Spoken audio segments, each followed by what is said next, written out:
வணக்கம் கரிணி.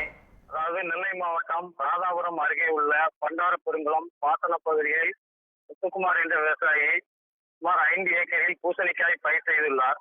பயிர் செய்யும் போது கிலோ ஒன்றுக்கு 15 ரூபாய்க்கு விற்பனையானது. இதனால் ஆர்வமுடன் பூசணிக்காய் பயிரிட்டார். தற்போது அறுவடை செய்யும் நேரத்தில் கிலோ 2 ரூபாய் கூட வாங்க ஆள் இல்லாமல் விற்பனையாகாமல் வயலிலேயே வெடித்து வீணாகி வருகிறது. பூசணிக்காயை பறித்து வாகனத்தில் ஏற்றி சந்தைக்கு கொண்டு சென்று விற்பனை செய்வதால் தனக்கு கிலோ ஒன்றுக்கு 3 ரூபாய் வரை கை நட்டம் ஆகும் என்பதால் பறிக்காமல் விட்டுவிட்டதாக கூறுகிறார்.